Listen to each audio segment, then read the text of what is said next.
Ya pemirsa, siang kali ini kami awali dari Sumatera Barat di mana sebuah kapal kargo yang bertolak dari Pelabuhan Muara Padang menuju Pulau Sipora, Kabupaten Mentawai terbakar hebat di tengah laut. Ya, penyelamatan 7 orang ABK yang melompat dari kapal berlangsung dramatis di tengah tingginya gelombang Samudra Hindia.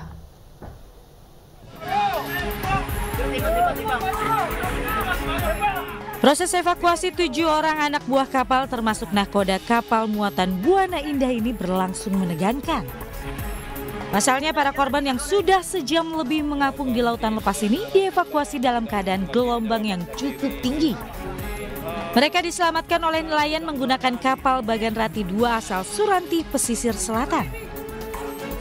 Kapal kargo bermuatan material bangunan dan sembako seperti semen, beras, gula, minyak goreng, dan lainnya ini diketahui terbakar oleh nelayan kapal Bagan Rati 2 melalui siaran radio panggil.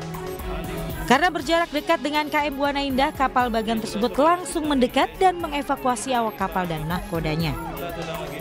Informasi sementara kebakaran berawal saat kamar mesin tergenang air sehingga ABK menyalakan mesin penguras. Namun mesin tersebut ternyata korslet dan mengakibatkan munculnya api kemudian membakar ruang mesin. Api yang tak bisa dikendalikan membuat 7 ABK dan 1 nahkoba melompat ke laut. Dari Mentawai, Sumatera Barat, Budi Sunandar, iNews melaporkan. Ya pemirsa, puluhan pedagang kaki lima di kawasan wisata Pantai Cimpago, Kota Padang terlibat bentrok dengan petugas Satpol PP saat hendak melakukan penertiban. Para pedagang menolak tempat relokasi yang disediakan oleh Pemkot Padang.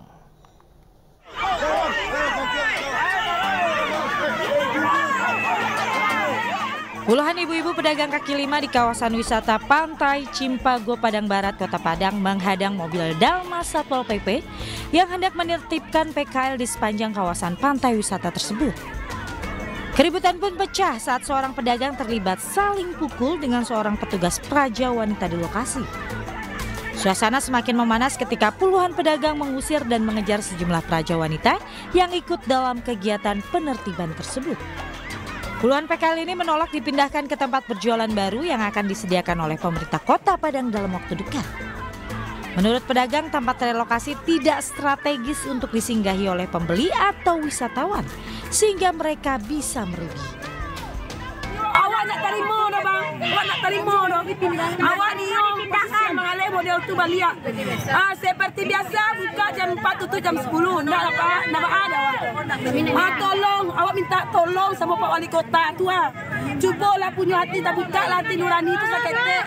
Bukakan kami mengalir seperti biasa. Itu yang kami minta keadilan itu saja bang. Lebih dari itu nak dah bang. Sementara itu Pemkot Padang mengeluarkan aturan untuk tidak boleh berjualan di sepanjang kawasan pantai karena berada di atas fasilitas umum dan mengganggu kenyamanan dan ketertiban pengunjung. Dari Padang, Sumatera Barat, Budi Sunandar, iNews melaporkan. Ya pemirsa, demo di Kabupaten Seruyan, Kalimantan Tengah berlangsung ricuh. Warga menuntut perusahaan sawit memberikan lahan plasma sawit 20%.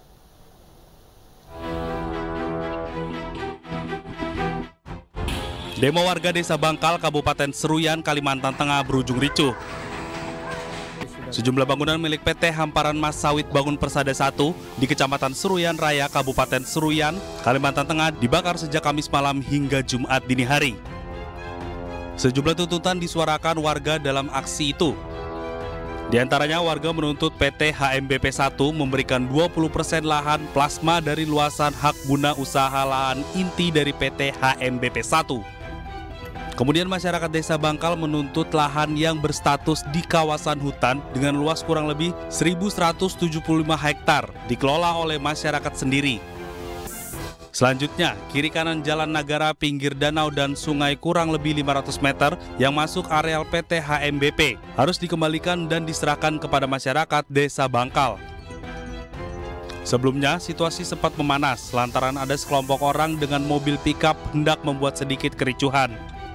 Guna mengamankan situasi di lapangan, personel kepolisian dari Satuan Brimob Polda Kalteng terpaksa menggunakan gas air mata untuk membubarkan. Saat ini situasi dalam keadaan kondusif setelah sempat digelar pertemuan antara perwakilan masyarakat dan pihak perusahaan guna mencari penyelesaian terbaik terkait tuntutan masyarakat. Dari Kabupaten Seruyan, Kalimantan Tengah, Sigit Zakwan, Pamungkas, iNews melaporkan. Sementara itu, pemirsa, tim Satreskrim Polrestabes Medan menggerebek gudang pengoplosan gas LPG subsidi di kawasan Jarmal 12 Kota Medan. Petugas menemukan lebih dari 1.000 tabung gas LPG oplosan.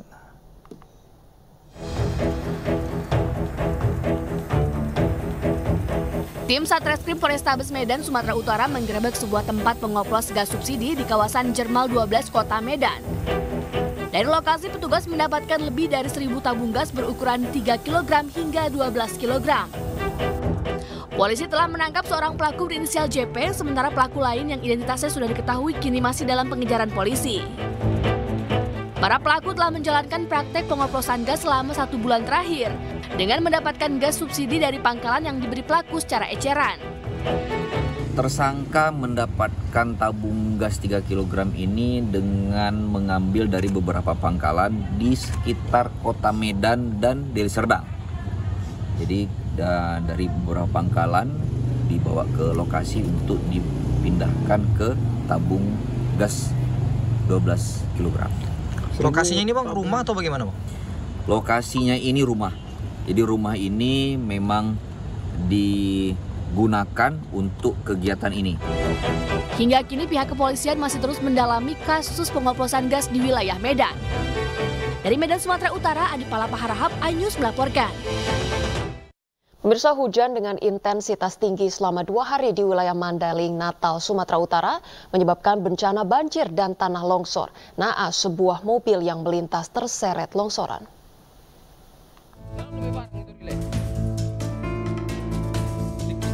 Pasca tebing longsor menyeret sebuah minibus yang tengah melintas di Jalan Lintas Sumatera, Desa Batu Mundom, Muara Batang Gadis, Mandailing, Natal, Sumatera Utara, terekam kamera warga. Minibus terseret ke jurang sedalam 10 meter dengan kondisi terbalik dan dipenuhi lumpur.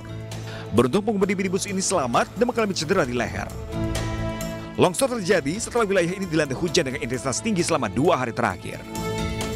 Mengakibatkan arus lalu lintas terputus, kemudian 1 unit mobil Xenia terkena material longsor, sehingga pihak kepolisian Polres Mandailing Natal bersama dengan masyarakat sekitar langsung melakukan evakuasi, membersihkan material longsor, kemudian membantu mengevakuasi mobil yang terkena material longsor beserta supirnya. Selain longsor, banjir akibat sungai meluap juga masih menutup ruas jalan lintas Sumatera di wilayah pantai barat Mandailing Natal. Arus lalu lintas kini masih lumpuh meski ketinggian banjir mulai surut sejak Jumat sore. Warga diimbau waspada melintasi jalur rawan longsor karena tanah yang kering akibat kemarau panjang berpotensi mengakibatkan longsor ketika turun hujan. Dari Mandailing Natal, Sumatera Utara, Ahmad Hussein Lubis, iNews melaporkan. Kita ke informasi lainnya, pemirsa. Ajudan Kapolda Kalimantan Utara Brigpol Setio Herlambang ditemukan tewas bersimbah darah di rumah dinasnya. Brigjen Setio diduga tewas terkena tembakan saat sedang membersihkan senjata api miliknya.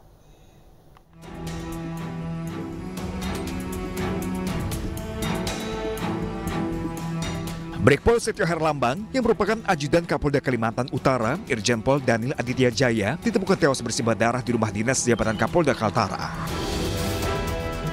Brigpol Setio diduga tewas saat membersihkan senjata api miliknya. Jasad korban langsung dibawa ke rumah sakit Tarakan untuk dilakukan visum luar. Namun untuk otopsi akan dilakukan di Semarang sesuai permintaan pihak keluarga. Sementara itu di Treskrimum dan Bitpropam Polda Kaltara sudah melakukan olah TKP.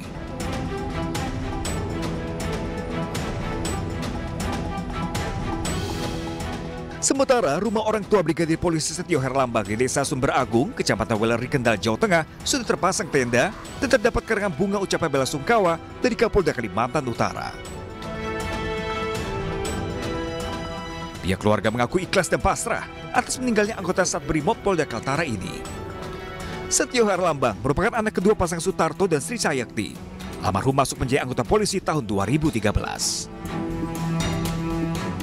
Almarhum juga sempat berkomunikasi dengan sang istri yang berada di Semarang.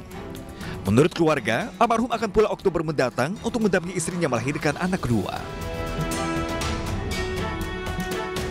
Harapan saya juga ikhlas saja. Tidak minta untuk diperiksa atau diselidiki tentang meninggalnya anak bapak. Ya, ini katanya mau diganti apa itu rumah sakit Bayangkara. Semarang. Rencananya jenazah akan dimakamkan Sabtu sore di pemakaman wilayah Kendal. Dari Tarakan, Kalimantan Utara dan Kendal, Jawa Tengah, Usman Codang dan Edi Prayitno, iNews melaporkan.